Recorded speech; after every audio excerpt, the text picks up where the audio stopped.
Top 10 shocking moments I work as a teacher. I'm overseas teacher in Australia.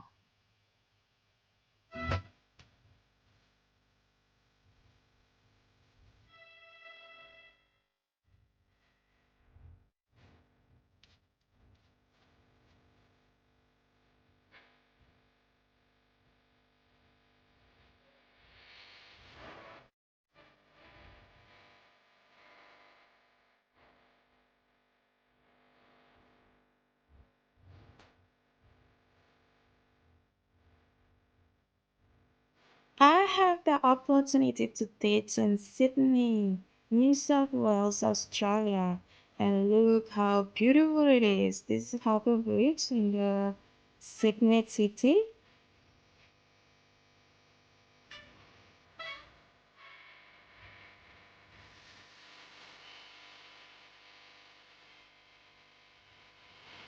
Check out now.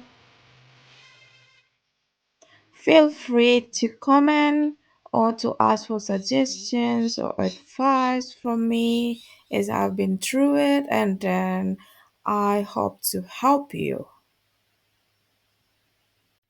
So, in Australia, the first shocking moment that I experienced was everyone works for the children's best interest. They treat students well, they're so respectful, and they are so professional. So they listen, really listen what student wants. They set the terms, condition. They support students' personal growth. They do everything they could do the best for children. And it's really amazing to see people around me support each other to work for for the children's learning goal. That's really different that I experience in my country, which is everyone just think about themselves, like they don't really think about the students. Yes, they may have some favorite students that they really support, but some the rest of the students, they just leave it like that, they just ignored. But I just want to make exceptions that for me, when I work as a teacher in my country, I see students like young people that they want to grow, that we should help them. That's our job as a teacher, and we don't think about other things. As they are human beings, we treat them well, we treat them appropriately and respectful, and we follow the guidelines, the rules from our department. So I think that's the best teacher can do. Or I mean, what their perspective are, compared to other teachers that they just work because they have to work, because they need money. Well, we all need money, but do we have passion to work or not? Do we love our job or not? Or do we love children? So we can ask ourselves for that, and then we can really see the difference in Australia, the culture of the school, the culture of the department, of the system that you work for. Number two, principal is the helper. I couldn't believe this when I saw my principal just cleaning the rubbish, like, for example, in front of your class, or when she or he visited me in the classroom. They just they just want to make sure that we're okay. We do our lesson. We use every minute as a teachable moment, and kids are okay. Kids learn, and all the goal are. I mean, all the goal that we already set. We are working on that. So it's rare that they corrupt money. As once again, I can compare to my hometown, which is principal. They just focus on how to make money. They don't really care about the students. That's really annoying me. But not all the principals. I met some principals that they are really, really good. They really work for the best of the school, for the best of the staff, and for the best of the children. Those principals really, really need to get the pay rise, I think. Other things is principal is not the kind of boss that you have to bow and clean the rubbish after them. Here, this I mean, in Australia, it's really different. So maybe one day, if you come to Australia, you will see it by yourself. In my country, which is I grew up with this culture. If you are in the on top the hierarchy of your job, you have to bow to them. You have to bend. You have to like make them as a king or as a queen. That's that's really different here.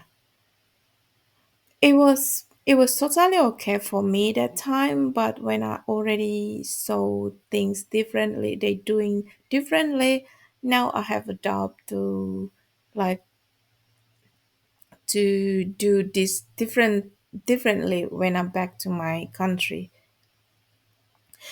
Other things is principal can help change students in the bathroom.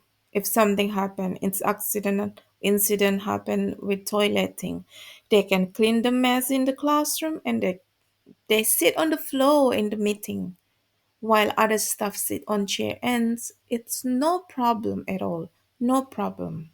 They can sit wherever they want and they don't ask for the chairs from the other staff that already sat there before the principal. This is really, really a good attitude that us in our third world country we should just adapt in your rigid culture, in our rigid culture, not yours, but in our rigid culture.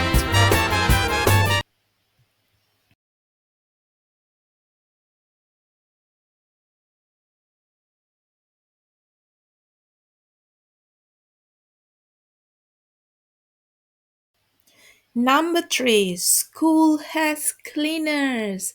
They have a they have a cleaner, at least one. So, no additional days for school cleaning that are not necessary. I know that teachers have responsibility to maintain the cleanliness of our classrooms, of our school, but we don't do cleaning for too much for the windows that's supposed to be for cleaners or professional cleaners to do that. We don't we don't really clean like all the yards. We don't do the grass. Like that's not our responsibility. Our responsibility is to teach, to follow the rules. Well, in case school needs us, if like for example a rare days that no teaching at classroom, for example union has strike day and then students are off from school, yeah, maybe, but it's just rare in Australia. Meanwhile, back in my third world country, it's like overseas school usually use their teachers to clean the school every Fridays. Yes, on Fridays. So like maybe sport Friday and clean Friday. That's the term for it. And that's just ridiculous. If for example you already saw what is the difference between Australia and your country, for example. And I mean, instead of doing the teaching, teachers are usually clean after constructions job at their school. For example, at the renovation job or something happened at school and then you have to clean that. Well, if you said, if you, I mean, if in the meeting and then the staff said, yes, we can clean that, for example, after school, after teaching, it's fine because it's a school full vote, for example. But if it's a mandatory from the principal, oh come on. Number four, you can wear shorts or more casual dress suit the weather. So since Australia has four seasons, which is summer, spring, winter, autumn.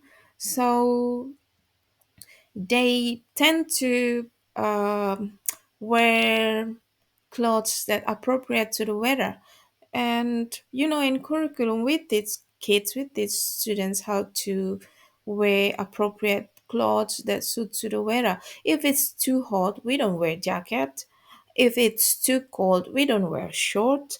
So we teach children how to put the sunscreen, how to put the cover for your head if it's too sunny, or how to use the raincoat like that. So it's just different. For example, if I compare to my country, which is a third world country, and we have only, for example, a rainy season and the summer season, well, we tend to just wear whatever we want. But the court dress in a school, it has to be like blazer, suit, or some clothes with has to be with coral or what um formal dress, which is, I understood, it's schools authority to decide that. But I didn't say this is bad or this is not bad. No, I just say this is so shock for me. It's just shocking moments for me. Oh yeah, and then you can dye your hair and wear makeup too. I really remember a long, long time ago in the school meeting, teachers not allowed to dye their hair. They come as they are. Like if your hair is black, then don't dye your hair to be red or pink. No. And then you don't wear makeup, and then maybe you don't wear the eyelash extensions. And the shocking moment for me as well is you cannot have tattoo back in my country. You cannot have tattoo. But in Australia, you can have tattoo. But I think, well, I didn't find any like code of conduct about tattoo, but I think, well, as appropriate as can be. But because my root is from, I come from the country where the culture from the tattoo is associated with rebellion, so I always like cover my tattoo. But I see other friends, they just okay, and we will just have conversation like that with principal or leadership team of a tattoo, and it's okay. Well, that's just shock for me. Number five, well-being is important. So sometimes you can say that I cannot do it today. I need a break without being judged. Like I'm mentally exhausted. Do you feel like in your country, as a third world country, can you can you have this moment to have a break and not being judged? Yes, you can just call it sick, but people talk and maybe people don't like about it, and then they will maybe say something behind your back. That's not really nice. Other things is you're not being judged because of your status, like you are single, you're divorced, or you're staying together with your partner, or you have a family emergency, family issue, or something like that. They don't talk because they don't mind your business in Australia. Other than that, schools professionals like psychologists or school counselor will provide the service to you for free if you need to talk to them. So because well-being is so important here in Australia, so they support you, they know you, they understand your feelings, they understand your well-being, and it's free. You can talk to psychologists, you can talk to counselor, or you can talk to your supervisor and say just whatever you want to release your feelings, for example. But back in my country, Maybe because we just don't have this privilege of psychologists. Even in the rural area, we don't have psychologist. School counselor is just a teacher who work together with us, and we feel like we don't want to talk to her. We don't want to talk to him because he's just the same with us. He's just a teacher like us. Maybe he's just into politics. Maybe we just don't trust of him or her. This is just so sad. But actually, this is a shocking moment that I feel like, wow, this is so incredible to work in Australia. Number six, racism and discriminations are included in the code of conduct and code of ethic when you work in Australia as a teacher. So here in Australia, you feel safe being different in your school and they respect you. If you have an accent, for example, you can hear my accent and my English is even not too good like a native speaker, people do not laugh at you and they don't offend you. You have different skin color, you have hair color different, you have eyes color, you have body shape. They are just normal, whatever you have. And people do not talk about it negatively. Most of the time they give you compliment because being different is something that unique. They don't see it every day. And they see it's like they say it's like pretty beautiful, and to be honest, I heard the compliment from them is really honest from the bottom of their heart.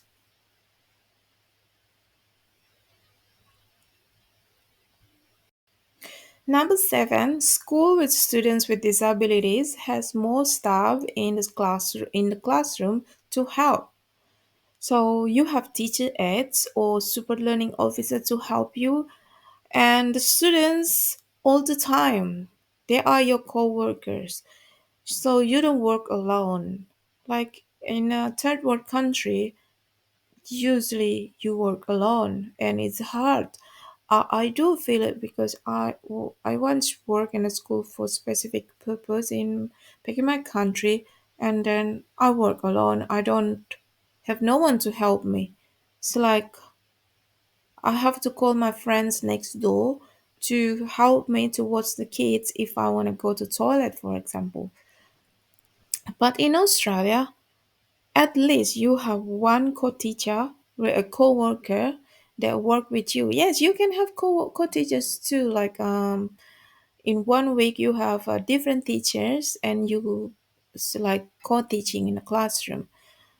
But this teacher aid, they really help you. They give you ideas. They support the teaching.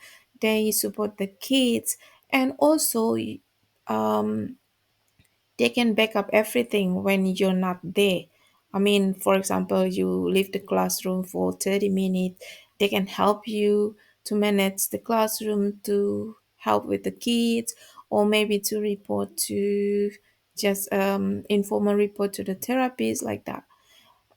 This is absolutely amazing.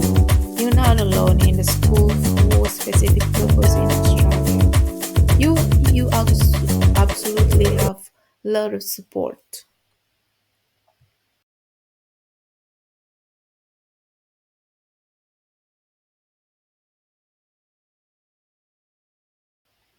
Number eight, you always have guests in your classroom.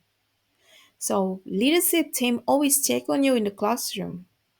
Remember the difference between my of like in my country leadership team, maybe they just check on you if like for example there's a report of money that maybe they need your help or something, or maybe they just check on you because they have a personal issue with you. But in Australia, I don't think so. Never had a negative experience with that. Leadership team comes to check that you're right, your class is okay, Maybe they check your wall displays are good. Maybe they need you to sign something, but it's everything about the teaching, everything about the kids.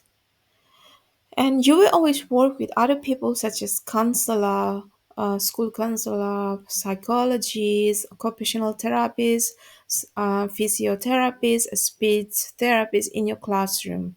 So they basically just to help you to so we have the individualized learning plan for students that if school for specific purpose or school with kids with disabilities, we make this personalized learning plan. So here we need the suggestions or the recommendations so we can set the goal for kids.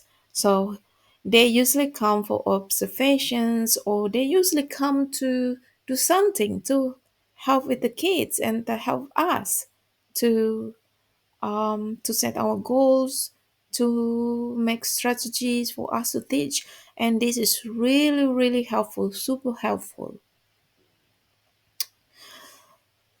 I was shocked before because I used to be alone in my classroom. Well, maybe friends are like colleague come to visit sometimes, but uh, for professionals like this, I feel like a bit nervous. But by the time you will feel it's okay, they come to help, and suddenly you just yes, I need this expertise to help me, and you really need their helps, and that's the shocking moment that I had.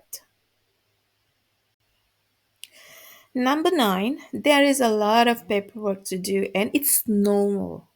So teachers don't think about school accreditation, which is different. Um, if you were like in a third world country, schools, yes, we have to help the principal or the leadership team of the or the staff in administration to work on school accreditations, which is if we don't do that, they don't have resources like human resources to help them, and then we sometimes feel sorry. That's why we need them. We need to help them. Also, it's also mandatory for teachers to help for the school accreditation, which is so much paperwork to do on top of our classroom paperwork. But in Australia, we just focus on the paperwork to do in our classroom, and that's really nice. Oh yeah, and then paperwork, administration, assessment reports, and etc. are important, and everyone is busy to do theirs. So you cannot ask for help for other teachers to do yours. Oh, come on, that's not how they do in Australia. You can ask for help. I mean, I said this based on my experience back on my country because I used to help a bunch of teachers to do their lesson plans or they one yearbook to include of this like a teacher paperwork for my country in a year or in a semester after I did mine, and then I was happy to help, but in Australia I don't think other people can help you like that, and then you have to accept that you have to be independent to do that by yourself. Well, there is a lot of resources to help you too. Well, you can ask people; they're always happy to help you, especially if they know that oh you are overseas teacher and maybe you don't have experience in the Australian system.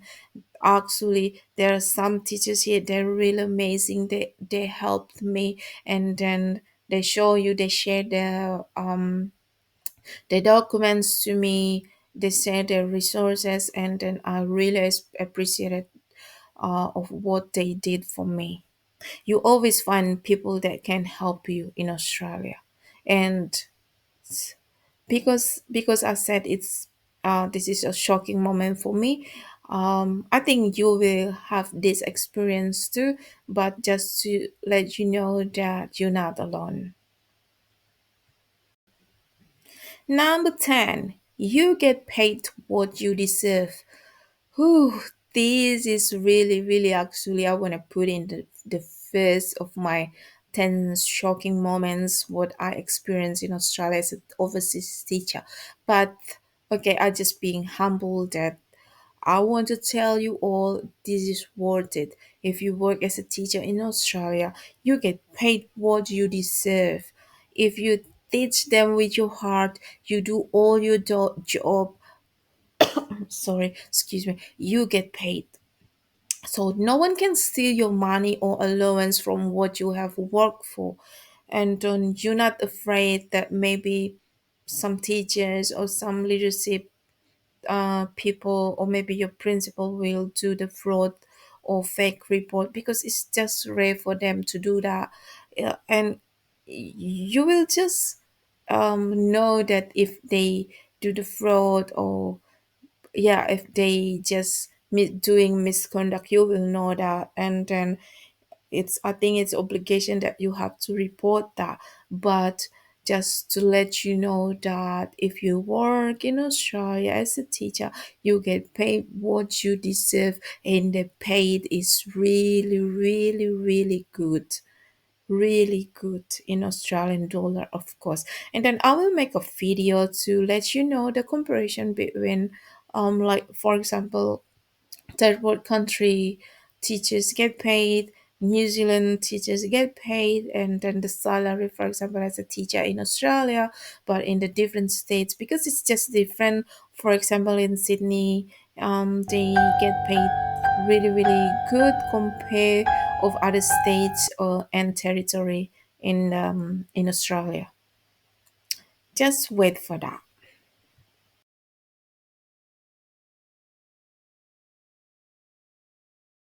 And that's it.